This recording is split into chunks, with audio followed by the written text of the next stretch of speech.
Today on the Daniel Baldwin Show, viewer mail and Kash Patel, director of the FBI, is at the Olympics.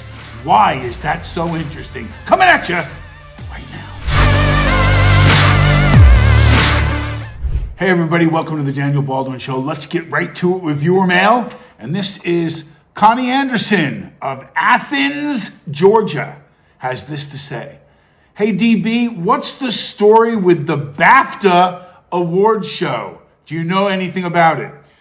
I believe that Connie is referring to, well, let me read this to you first of all.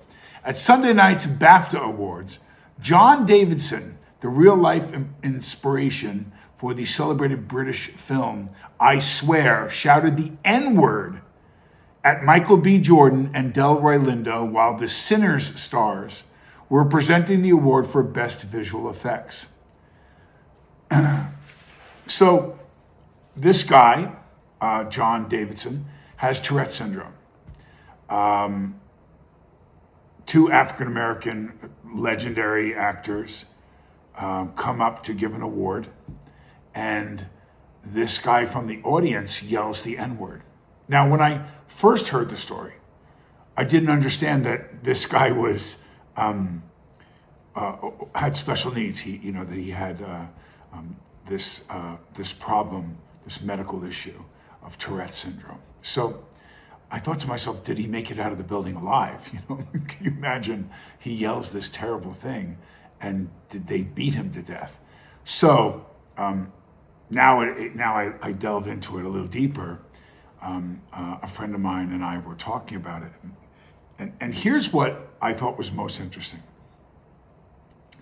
Earlier in the telecast, and this was the BBC was the subject of their editing, their choices.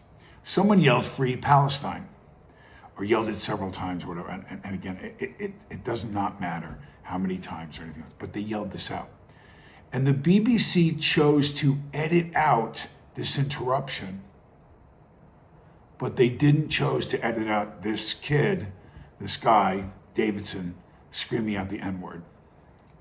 And that was the conversation I was having with this friend. Like, how selective is it for them to? Because I believe they're reporting what's going on. I don't believe they're producing the show as a show, and they should take the license of deciding what stays in, what stays out. If you've got your cameras pointing up and you're documenting what's happening, then rightfully so, you should investigate anyone that has an outburst or whatever, have a backstory later on, maybe not right there live, or they're gonna run up with a microphone and, why did you yell that, sir? But I just found it very compelling that Free Palestine didn't make the cut with the BBC. And yelling out the N-word did. So I wondered about, I was kind of torn up. This friend of mine and I were talking about it, and I said, I think if you edited out if they chose to edit that out, that outburst that happened, would that be altering the facts of what happened at the show? Doesn't that show, even with the fact that he has Tourette's, that's what maybe allowed him to yell it out, that he yelled it. But wouldn't he have to be around a lot of racist people or racism, or have learned? Because Tourette syndrome, from what I understand, doesn't just have you yell out things with poor choices behind what you're yelling out, or that are terrible. It just takes the filter off when you yell it out. So I'm wondering, and I do need to, Connie, study more about what in fact puts the subject matter in your mind. So if you yelled a slur about Jews, if you yelled a slur about Irish people, if you yelled a slur about gays, is this person around that, and they're yelling it out because they can't control what they're yelling, or are they yelling out things that they hear and see often, and they still can't control whether it comes out or not? And I think the latter is more the example. So this person must be around people that use that term, is what I'm imagining. Maybe I'm wrong. I might be wrong. I found it very compelling that the BBC allowed it to be aired, but didn't allow the other one. So what does that say? Are they trying to point out how racist it still is in the United States? Because it is. There's still racism, quite a bit of it, that goes on in the US. You may not realize that you're a racist. You may not realize that you practice some. And if you were to ask me, I think there was I think it was Governor Newsom in California. I mean, I was so dumbfounded. Same friend pointed this out to me, showed me this interview where he's with an African American show host, and he says in front of an entirely African American audience, and I'm paraphrasing, so please don't hold me to this. Write me now that I misquoted Governor Newsom. But he said, well, no, I know what it's like to be you. He's pointing, and he says, addressing the host of the show. I know what it's like to score a 965 on my SATs. I know what it's, and you take a breath for a second and you say, so are you assuming because he's black he had a low SAT score? That's what it came right across and sounded like to me. I know what it's like to be you. I know what it's like to only score a 965 on my SAT. Did he know what this guy scored on his SAT? How does he know this guy didn't score a 1440? Does he know what college this guy went to? So, I mean, it appeared to be really racist. And whether or not Governor Newsom is a racist himself, he's certainly from a very privileged white family. I could go on and tell you about that family's history. But again, this is the governor of California. How many African Americans live in LA, San Diego, San Francisco, Sacramento? I mean, he represents a lot of African Americans. Probably the most African Americans in any state in the United States live in California because it's such a big state, that and Texas. So, wow. And yet, very little attention to it. There's where the problem is. There's where the problem lies. Not so much that a kid with Tourette syndrome, I mean, obviously he's not in control of his faculties, and he has this debilitating disease or syndrome that allowed him to yell that out. I'm more interested in, is that what he thinks deep down in that Tourette syndrome head of his? And moreover, when you hear the governor of California turn around and make an assumption that his shitty, low-scoring SAT score is relatable to all black people, because it wasn't an individual thing. He's in front of an African-American audience with an African-American host, and he immediately assumes that the African-American has a low SAT score. It got no attention. So, to me, again, it's not even that he said it. He could be a KKK, cross-burning crazy person. I don't know. But he said it, and it wasn't pointed out. The press didn't go, what the hell? Now, let me tell you something.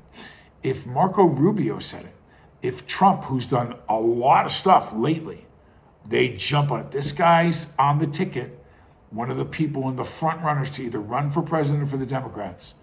He's a lefty for sure, and nothing.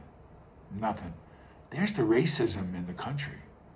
There's the racism. When someone does something that's so ridiculously racist, and you don't hold him to it, and light the fire under him and make him explain himself, and not much going on about it. We're going to talk about the Tourette's syndrome kid who has little or no power. And furthermore, this friend and I, when we said, this person said to me, do you think that he yelled at because he has a project out and he's trying to bring attention to it? And I thought, oh my God, do we live in that terrible a world?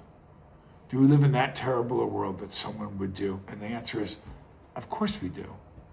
Of course we do. Not again, was the kid smart enough, or did someone put him up to it? Or was it a stunt? Or, you can speculate on all those things you want. We fly airplanes into buildings. We pre-detonate iconic giant towers with firemen and policemen and innocent human beings in them and blow them to the ground and murder thousands of people. There's people that are responsible for that in this country. So do you really think they care? Are you really under the impression that they really care about you? The people that make those decisions don't care about you. They don't care about me. They don't care about my family. They kill people that get in their way. My reporting on what they do without naming them individually is a threat to them. I often wonder how long before someone's going to come and tell me to be quiet, or tell me, one of the Hillary Clinton's people are going to show up at my doorstep and say, we think you should stop talking about Hillary on the show. Other people, like when you're the chef or you're the guy that has the evidence, you just are killed. That's the world we live in. That's what we're fighting against. That's what we're exposing.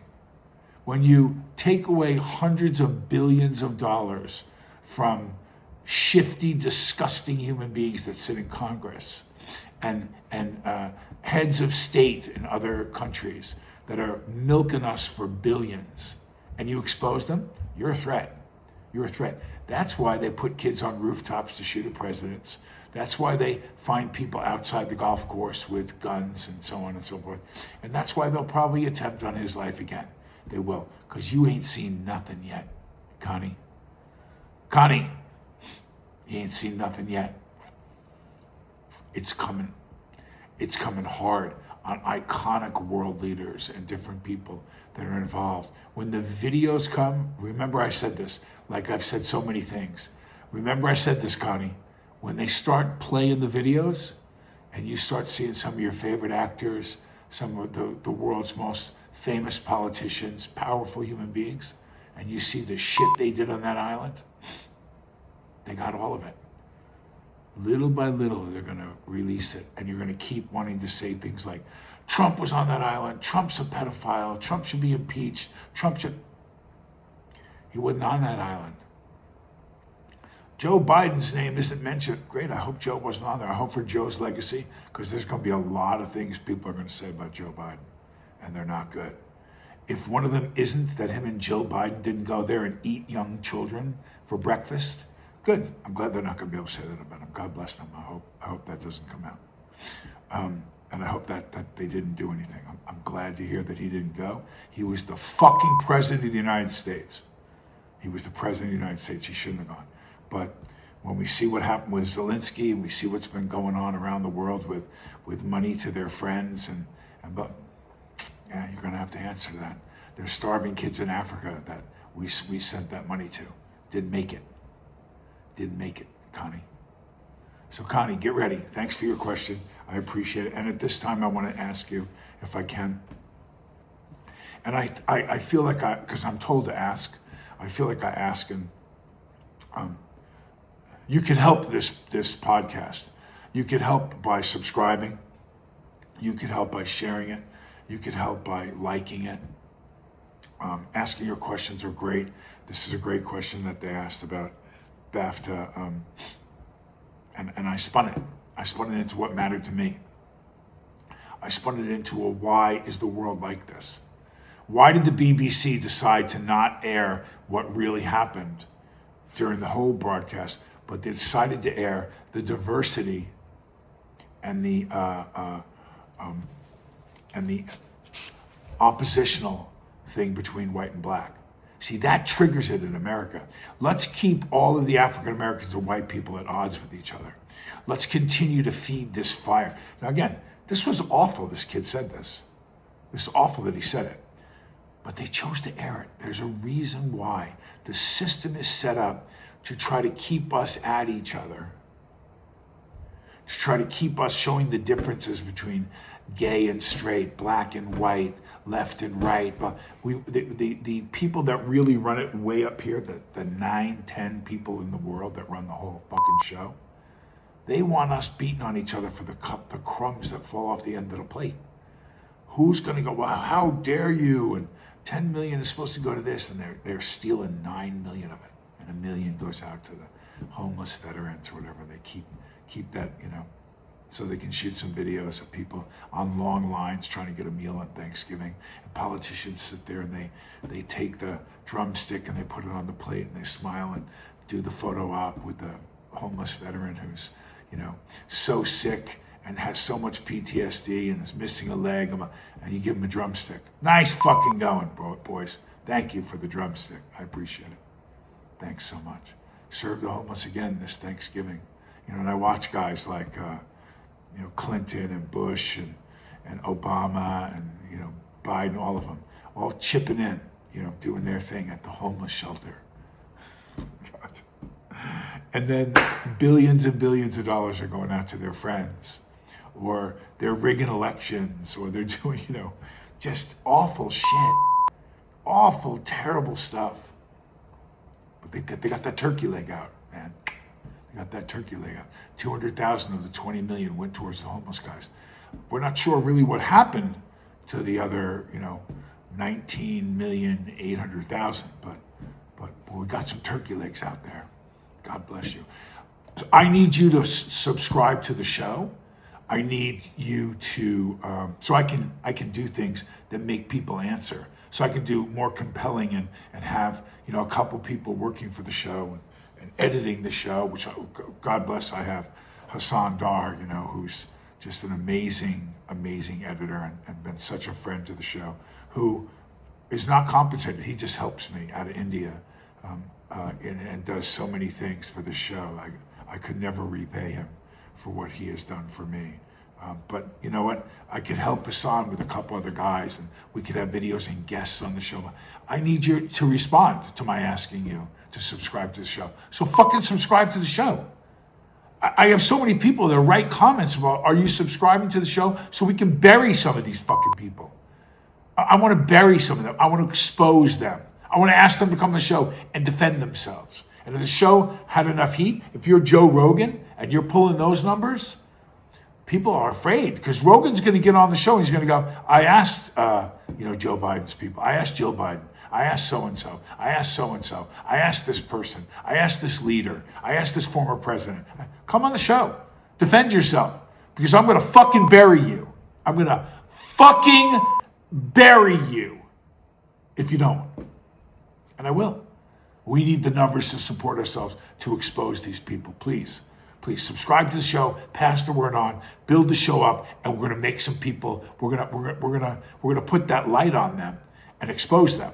Or they're gonna explain to us. They're gonna go, yeah, you don't understand. For reasons of national security, we had to, and maybe lay it out there for us. So we go, oh, that makes sense. That makes sense. You couldn't say, or you had to do, because what we didn't realize is, Charlie Kirk. And what's going on there, man? What's going on there? I want to turn it up. Subscribe to the show, like the show, share the show, send your questions. I appreciate you. Thank you. All right. So today's show is on Kash Patel and this controversy going on right now about the FBI director and the Olympics. Let me read this to you. FBI director Kash Patel is facing criticism for his trip to the 2026 Winter Olympics in Italy, where he was filmed celebrating with the U.S. men's hockey team in the locker room, drinking beer and wearing a gold medal. Critics argue the visit, characterized as a party, involved questionable use of government resources, as it was initially described as a working trip. My God.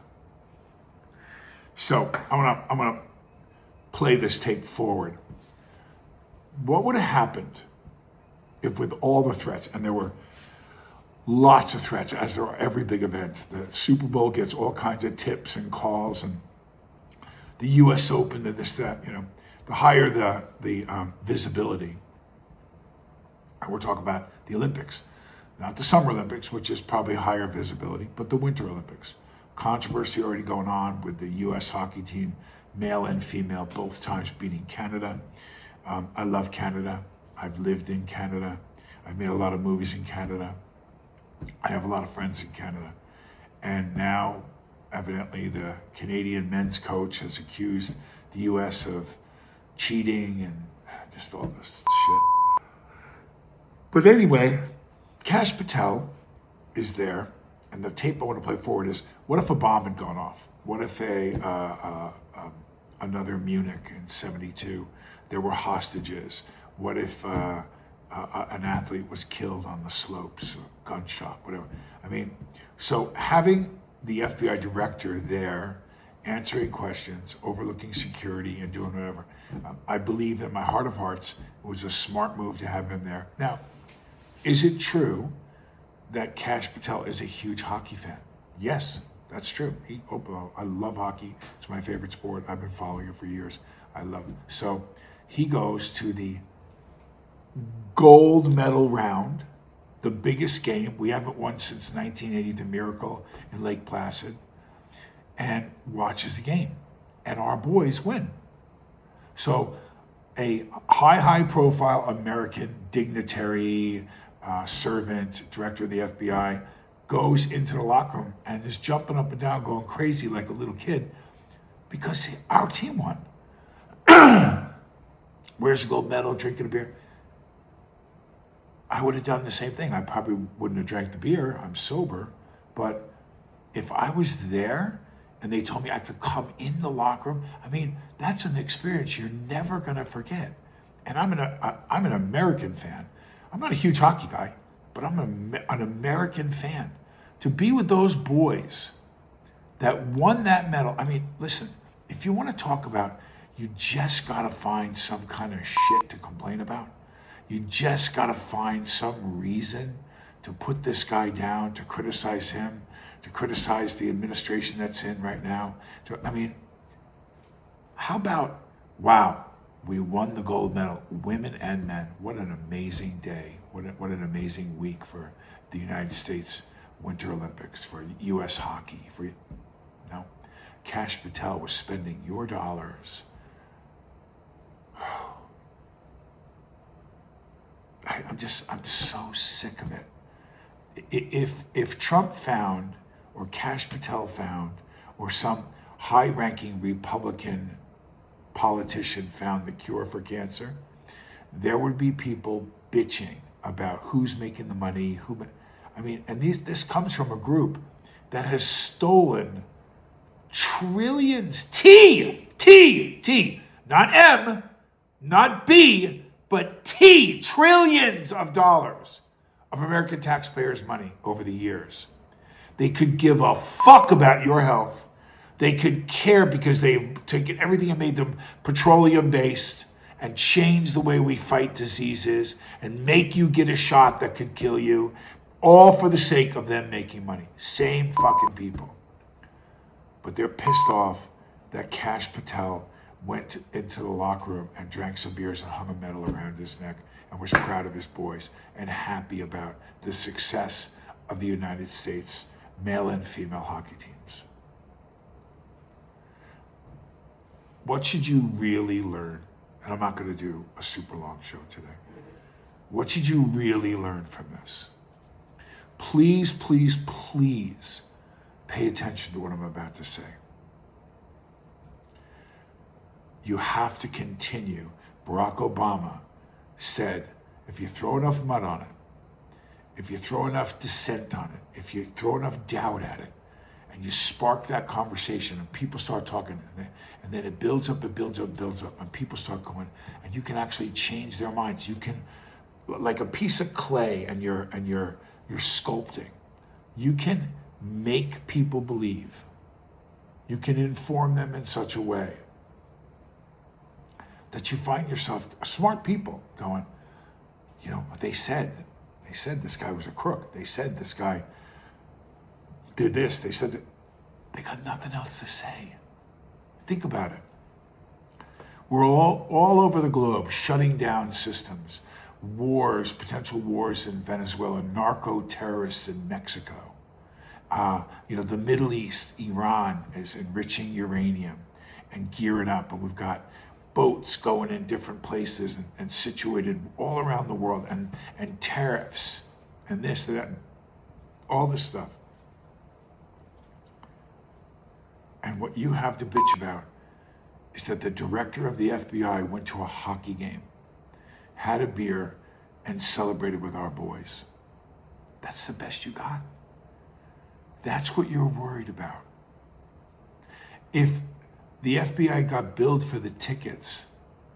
So fucking what? So what? He's the director of the FBI over there, overseeing security for all these different sports on foreign ground, coordinating it with Italian authorities. But really? This is all they have to bitch about. Because they can't find it. They can't find the really bad shit that went on during Biden. They can't find the totally illegal stuff that misinformed you and lied to you about the Russia hoax. They can't find all the shit they have on Hillary. They haven't found anything that Trump's name is mentioned in the Epstein files. How's it mentioned? I met Donald Trump last week. Hey, did you know Trump? Hey, Trump was we're going to do it at Trump Tower. So what? His name can be mentioned 1,000 times. In what reference was it mentioned? You want to cook up all this stuff about pedophilia and all. He didn't do that. And they know he didn't do it. But again, that Obama thing, I'll never forget when I heard him say it. If you throw enough stuff, just the right stuff, and plant the seed of something like homosexuality or illegal activity or pedophilia or whatever it is that people will sway their vote. And I say things like homosexuality because there's been a lot of stuff about different politicians that they've reported, well, he was really never really into his wife. He's been gay the entire time. And you hear that stuff and you think, well, that's sad. I feel sad for his wife. For me, I don't care that he's gay. It's not my thing. I don't think that it's a lifestyle that I would want for my children. I don't think it's a lifestyle. I've never strayed the heterosexual line. But if that's what you want to do, if that's what you do, you'll answer for that if there's an answer to be made. You'll see what God thought about that when it's your time. I'm not going to sit here and judge you for it. Go ahead and do whatever you want. I know what I want my kids around. But that's something that they do. They plant that because they want you to think that you've been lied to. It's more important to think that you had a wife, you had children, and you were actually gay in real life, which means you deceived the public. Which one's true? I don't know. But again, if you throw enough mud, if you throw enough shit, if you throw enough sticky stuff on there, something's going to get stuck to it. And people are going to start to believe it. And that's what we're talking about here. That's what we're really talking about here. Let's build a case against Kash Patel because he's an American who took pride in going to a hockey game. That's all you got? That's all you got. That's it? With all the shit going on around the world right now, this is worth our time. That's the point that I want to make to you right now. That's all I got to say. We're cruising right now. We've had some setbacks, but we're cruising. And when you see, this is 1 year. January 20th was 1 year. This is year 1 of 4. You think you're really going to get this president out? You're going to get him impeached? You're not. You may try to plant, you may try to manufacture, you may try to AI. You're not going to do it. He's going to get all 4 years, and he's going to make it right. He's going to make it right. And those people who are some good people, really good people, who just believe in that Democratic Party. They believe in when they find out the shit that's going to come out, that how you're watching Bill Clinton right now and Hillary try to spin it.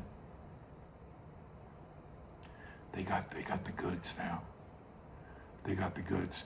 The dumping, the colossal giant shit that they're going to drop on the Democratic Party closer to election time. Midterms are coming. There are people out there that don't like Trump, obviously. So we'll see what happens in the midterms. But there's a lot of people like myself that went, well, this is what we wanted them for. We wanted them to stir it up. We wanted them to change it. We wanted our taxes to come down and get our rewards checks because he was tariffing. Well, the tariffing of other countries now, we're finding out is illegal, and the vote came against them. I know what that's all about. I'm going to do a show on it closer to the time. But I'll give you a little hint. If the tariffs were illegal, which I think is bullshit. But then where's he going to get the money from? And he's going to drop a major financial bomb. Go ahead and look up a guy named Jim Rickards, because Jim's right. There's a war chest of money protected and put away by the forefathers for us as American citizens that will be worth millions of dollars to every person that's an American if they know how to act. So get ready. That's what's going on. Kash Patel, total bullshit. Total bullshit. I'm calling bullshit. Total bullshit on Kash Patel at the Olympics. You got nothing better to write about because we're doing so well, and because you have to write something. You have to apply to the Barack Obama theory of throwing shit up there and try to make it stick, because we're cruising. Now, do I agree with everything Trump has done? Do I agree with every tactic he's used? Do I agree with some of the things that he said and tactics he or his people have used? No, I don't. I don't. If I could, I would work for Donald Trump right now in public relations, and I would take away the phone for whoever is tweeting and writing some of the things that he supposedly has written. I doubt it's really him, but they made some terrible choices that have been, should have never happened. Should have never happened. So yeah, I'm not, like anybody, I'm not pro everything anybody does. But all in all, do I enjoy this ride better than I did Biden? I thought we were going to lose our country under Biden. I did. I thought the guy was drooling his cornflakes, is what I wrote in a recent post. Drooling, just like had no idea. And Jill Biden knew. Jill knew he was in that bad a shape. So did a lot of people. So did some of the press that reported it and promised us that this wasn't happening. No, he's fine. He's fiscally sound. We met with him. We interviewed him. Bullshit. And then you saw in the debate, Donald Trump looked at him and goes, I don't even know what he just said. And he was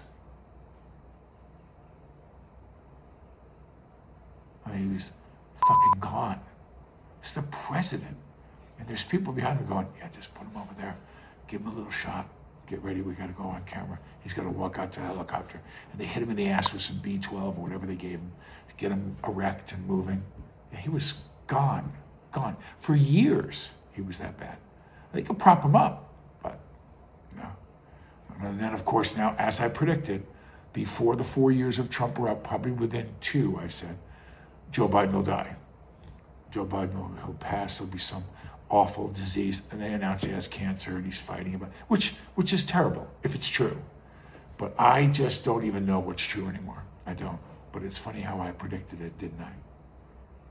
Didn't I? Didn't I tell you that they're going to say he has some terrible disease? Yeah. There's reports that he's been dead for a long time. I don't know. I think any of this is possible now. I do, which is, why I look at the choices the BBC made in the earlier question that Connie made about what happened at the BAFTA Awards. And I think, you know what? They're in control of the editing, the scissor. They can cut it around and they can make me look like I'm the biggest racist by editing within what I say. So, when I'm doing an interview, my wife and I got invited to this big Oscar party. And we walked the red carpet together. My wife is a super smart attorney, Notre Dame Law School grad. I mean, really sharp. So, and she has a different technique than me. It's funny watching the difference between the two of us, because she's very reserved and quiet, keeps her and takes it all in. And then when she feels she has to respond, or she's taken time to kind of digest it, she comes out with her statement or whatever it is that she's going to do with it. Me, I'm a cowboy. I'm a gunslinger. They ask me, and right there, and I can feel my hand getting squeezed sometimes because I'm going too far. And my wife, she's the brains of the operation. She'll turn around and she'll squeeze me like, hey, and then later on go, why would you say that? Don't expose yourself right now. Don't. And she's right, because she's better than I at taking the long-term effect. I'm better off at dropping somebody. I'm a one-punch, I'm a bar fighter. I'm not a boxer, and I'm taking my time and setting him up for the 6th round where he's going to be tired. And I'm going to knock him out in one shot, even if he doesn't see it coming. Boom. So we're very different in our techniques that way, and I learn a lot from her about how to be smarter and tactical. I'm not smarter or tactical, but we got invited to go to the Oscars, and we're going to walk that red carpet. And what you have to be careful about is that so here we are talking about the N-word, and I say one thing about the N-word, and then I say something else about blah, blah, and they can cut it together to seem like I was okay with this kid yelling out the N-word, or that I didn't see what the problem was about, or that I didn't like Delroy Lindo, or I didn't, you'd be surprised. They can cut it together, and with AI too, they can make you look really bad. So a lot of people don't want to talk about anything. They want to talk about their next movie. Yeah, my next movie about, I have people in my own family. I have people where I've watched them recently in the press, and I've gone, what the fuck is that? Like, we used to make stronger political statements, I think, as a unit. And I don't want to name anybody in my family, but I watched how soft one member of my family was recently. It's something they were doing, and I thought, wow, what a pussy. Like, take a stand. People expect a certain thing from me, my fans, my friends, my people that I represent, that follow the show and watch all the time. And again, I'm not, Joe Rogan. I'm not. So I realize it's not millions, but there's a dedicated audience that expects a certain thing back from me that revitalizes their faith in what we're doing. A presence of Jesus Christ, a presence of my Christianity is in everything that I do. It's in everything do I curse sometimes? I just had someone say to me, God loves when you say bullshit. Wrote that to me, and I went, well, there's me when I'm pastoring someone. There's me when I'm counseling someone through addiction or relationship problems. There's me when I'm dealing softly with my wife and the respect that I have for her. And then there's me, like I said, that's a gunslinger that uses the F word and says, that he's a pussy. Yeah, I'm not perfect. I know, and this show's not scripted. I have a couple of papers that I make reference to, that I read stuff that's going on, that I make reference to, or I read to tell you what's being said around the world first before I inject my personality into it. But I think that's why people watch me. They expect that I'm going to I'll give it to you raw. You expect my truth. That's all I've got. All I have. My experience, my strength, and my hope. That's what I have to give you. And let me tell you something. Sometimes I find out shit that I'm afraid to say on the show. I am. I'm afraid to say it. If I could get somebody else to come on with me that would legitimize some of the things, some of it I speculate. Like I figured this out. I did. I figured out the whole Supreme Court voted down the tariffs thing. I looked at that and I thought, what is that really about? How do we lose 6-3 on the tariffs? Was it legal? Is it, can you challenge that ruling? What did it mean when they did that? Is there going to be a refund to people coming because what he did was unconstitutional, the president? And then I thought to myself, no, wait a second.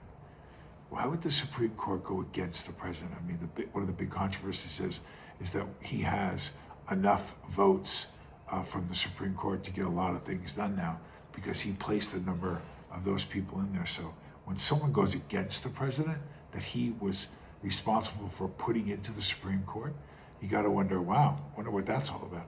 So 6-3, they voted him down, unless he wanted them to vote him down.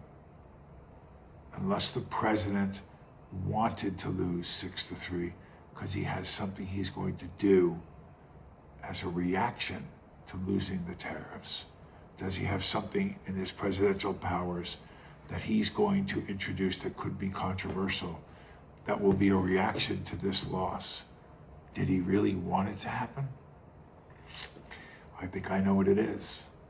And I'm going to let you know very soon, right here on the Daniel Baldwin Show. Lord God, we thank you for your protection. And we thank you for your guidance, Lord. This is a very tumultuous time in our country with ICE agents and politicians, governors, the people fractured left and right. We seem to be kind of spinning a little bit out of control, God. And around the world, very tense narco-terroristic attacks going on in Mexico. And I mean, it just goes on and on. And God, I think we need a time.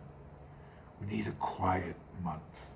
We need a time for people to reason with each other, time for people to meet in your name and try to smooth things over and quiet things down and hear the voice of God in the decisions that they make. So Lord, I ask for you to quiet the world down right now. Let people communicate with each other, with God in their hearts, so we can come to some conclusions and decisions that you would be proud of. In your name we pray, amen. Wow, I love that prayer. Just a shh. Sometimes when I see friends, sometimes in my own house, my kids, they're kind of going at it or whatever, and I just, shh, let's not make any decisions right now. Maybe we should be quiet. Maybe we should pray about it. Maybe we should ask God to show me a sign. It's a great power, because God will tell you when God's ready to tell you. God will indicate to you, God will make it obvious to you when God feels that it's right for you and for us and for him, not when you want it. So the 5 things I've always said that I know about God. 1, there is God. God is real. Amen. Jesus Christ is my Lord and Savior. 2, I'm not him. And I went a lot of time in my life acting as if I was God. I'm not God. 3, God will do things in his time. I will ask God, but he's not going to do them in my time. The answers that you need. That's 3. 4, God will answer in his time. God will answer your prayers when he's ready to answer. And sometimes that waiting that you're doing is because you're not ready for God's answer, or you're not ready for the outcome that God wants for you. And number 5, sometimes God says no. Sometimes what you think you want, or you think is right, or you think is necessary, or you think, it's not what God thinks. So God thinks it would be better, and he says no. And man, that's a tough one. That's a tough one, because you can really want something really, really badly. You can really think you need something really, really badly, and God says, I don't think so. I don't think that's a great idea. I'm going to say no to that one. You need to be accepting of that. So sometimes God says no. Those are the 5 things that I know about Jesus Christ, my Lord and Savior. Think about those before you write your reaction to me. Send your questions, send your prayers, send your thoughts. I love it all. God bless you, and we'll talk to you next week. Nope, we'll talk to you in a couple days. God bless.